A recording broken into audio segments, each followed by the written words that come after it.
Hola, ¿cuál puede ser hoy día el fundamento de la electrodinámica? Tal vez la electrodinámica cuántica, tal vez todo lo que sabemos acerca de la polarización del vacío, pero hace 100 años este tipo de cosas se explicaban con ayuda del concepto de éter. Como ya expliqué en la ocasión anterior, esa idea de polarización del vacío nos lleva de nueva cuenta al éter, de acuerdo a Whittaker. En ello no se distancia mucho de Oliver Lodge, quien pensaba que todo era una cuestión de nombres. Con el advenimiento de la teoría especial de la relatividad, Lodge llegó a creer que el éter no se desvanecía, que era simplemente que los matemáticos y aquellos que utilizan matemáticas para explicar la física simplemente renuncian a dar una explicación del universo en términos físicos y no nada más matemáticos. Tratan de reducirse única y exclusivamente a utilizar la matemática como una herramienta para obtener cálculos y con esos cálculos obtener algún resultado que sirva para construir alguna máquina, pero no para explicar cuál es la estructura íntima de nuestro universo. Vamos a citar nuevamente a Lodge. Lodge nos dice nuevamente, el volumen 8 de la Enciclopedia Británica de 1929, la 14ª edición, en la página 752 del artículo titulado Éter, nos dice Lodge, las propiedades del éter no son probablemente expresables en términos de la materia. Nos está diciendo que el éter y la materia son diferentes y que es más fundamental el éter, porque la materia es una suerte de condensación del éter. Pero, como no tenemos una mejor pista, debemos proceder por analogía y debemos hablar apologéticamente de la elasticidad y de la densidad del éter como representando cosas que, si este fuera materia, serían llamadas por esos nombres. La elasticidad del éter no es precisamente lo que se entiende por la elasticidad de la materia, porque el éter no es materia, el éter es más fundamental que la materia, es el fundamento de toda la realidad, según estos teóricos. Volviendo a lo que decía Lodge sobre Einstein, me gustaría hacer esta cita porque es muy interesante. Dice, la teoría de la relatividad ha llevado a algunas personas, no a los líderes del pensamiento, voy a repetirlo, la teoría de la relatividad ha llevado a algunas personas, ha inducido a algunas personas, ha hecho creer a algunas personas, sin embargo, no a los líderes del pensamiento, no a quienes están más adelante en la racionalización del universo, no a ellos, a otras personas, no a los líderes del pensamiento, nos dice Lodge, a dudar de si el éter puede realmente existir. La teoría de la relatividad hace dudar a quienes no son líderes del pensamiento, pero a los líderes no. Ellos siguen creyendo que el éter está ahí, que es algo real. Bien, y ya nos va a explicar lo que acabo de comentarles hace un momento. Muchos han renunciado a explicar físicamente el universo y utilizan las matemáticas como una manera de autodoparse para no llegar a conclusiones fundamentales. No son capaces de cuestionar sus propios esquemas de pensamiento y por eso prefieren no hablar, ocultar las cosas. Ya hemos visto que en los manuales modernos el éter se considera como algo inexistente, pero el solo hecho de que, por ejemplo, en el libro de Jackson, que comentábamos en otro video, en el libro de Jackson, en el capítulo sobre teoría de la relatividad especial, se hable y hable de todos los experimentos negativos respecto a la presencia de algo llamado éter, nos da una idea de que esa pregunta sigue estando presente entre nosotros. Bien, volvamos a lo que nos dijo Lodge al principio. El éter no es probable, las propiedades del éter no son probablemente expresables en términos de la materia y se debe proceder por analogía. Es aquí, en este proceder por analogía, donde entramos ya en contacto con los métodos de la física teórica. Para poder investigar algo que solamente conocemos por analogía, necesitamos un método en el que no aparezcan necesariamente las fuerzas. Y ese método es el método lagrangiano. Es el método que utilizó otro de los hombres que promovieron la teoría del éter y que hoy día yacen en el olvido. Ese hombre se llamó Joseph Larmor. Aquí tengo sus Mathematical and Physical Papers. Este es el volumen 1. Bueno, estos señores yo creo no hacían otra cosa más que escribir. Vean el tamaño de este libro. Estos sí eran verdaderos empresarios de la ciencia.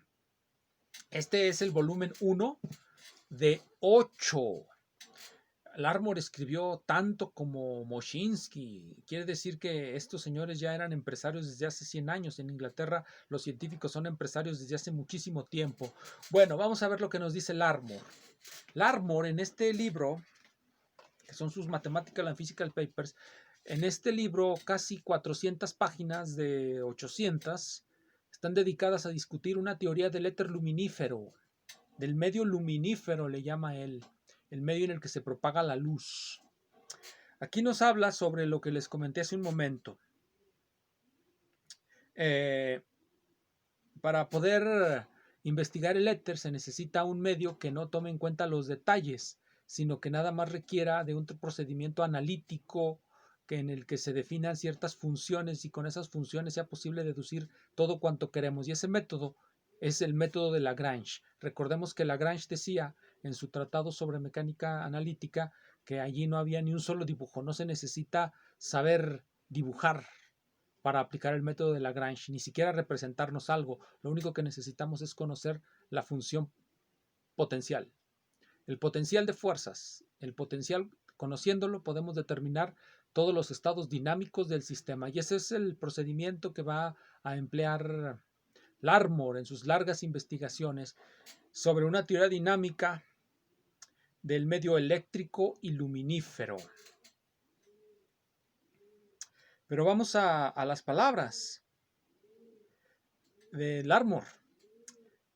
La fuerza del método de Lagrange en sus aplicaciones físicas consiste en que nos permite ignorar o dejar de lado los detalles del mecanismo, cualquiera que éste sea, que en su operación que opera en los fenómenos bajo discusión. Hace que todo dependa de una única función analítica que representa la distribución de energía en el medio en términos de coordenadas, de posición y de velocidad. De la localización de esta energía, su juego subsecuente y los fenómenos dinámicos involucrados son todos deducibles por medio del análisis matemático. Y procede Larmor a armar una teoría de la electricidad y de la luz. Recordemos que hacia fines del siglo XIX la electricidad y la luz habían sido unificadas en un único esquema teórico por Maxwell, y precisamente el medio de unificar la electricidad y la luz, si ustedes leen el tratado de Maxwell, y esto es algo que es maravilloso, el éter luminífero, que es el medio en el que se propaga la luz, y el éter en el que se propagan las acciones eléctricas, demuestra Maxwell que son el mismo. Y como son el mismo, la luz debe ser un fenómeno electromagnético. Y efectivamente, las ecuaciones de Maxwell son paralelas o prácticamente iguales a las ecuaciones que había deducido Fresnel para explicar los fenómenos ópticos. Pero quiero que vean lo delicioso de esto. La unificación de la electricidad, del electromagnetismo con la luz se dio a partir de una deducción sobre un medio que hoy creemos que no existe, el éter. El éter luminífero es el mismo que el éter electromagnético. El éter en el que se propaga la luz ha de ser el mismo que el medio en el que se propaga la perturbación electromagnética. Por lo tanto, la luz es una perturbación electromagnética. Eso es maravilloso y mantenemos esa teoría. Mantenemos esa teoría aunque ya no hablamos del éter. Como diría Oliver Lodge, le quitamos los nombres, le pusimos vacío y dijimos, la luz se propaga en el vacío. Y es parte de lo que hoy llamamos campo eléctrico. ¿Y qué es el campo eléctrico? Si nos lo quieren explicar, nos lo van a explicar exactamente como se solía explicar antes el éter. Imaginen un fluido, imaginen el agua. ¿Cuál es el campo de velocidades en el agua? ¿Cómo lo identificamos? Colocamos una partícula en algún punto sobre la superficie del agua y voilà, lo podemos ver. Podemos ver hacia dónde se mueve la partícula. Generalmente describe una trayectoria aleatoria, indicándonos que el campo de velocidades sobre un fluido turbulento, es muy aleatorio. Si es un fluido laminar, pues irá así la partícula. ¿Cómo vemos eso? ¿Cómo trasladamos esa analogía al campo electromagnético? colocamos pequeñas limaduras de hierro sobre cerca de un imán y vemos que se mueve por ciertas líneas. Entonces hacemos la analogía. El éter es como un fluido. El campo es como un fluido. De hecho, muchos así lo describen en sus libros. Creo que A.O. Barut, en su tratado sobre electrodinámica, así nos hace una explicación del campo eléctrico cuando quiere hacer una analogía. El problema es nuevamente. Dependemos demasiado de matemáticas. Decimos campo y nos imaginamos una función continua, pero ¿qué significa? ¿Qué es? ¿Qué es físicamente un campo? ¿No es acaso el éter? ¿Es solamente cambiarle el nombre? Bueno, muchísimas gracias.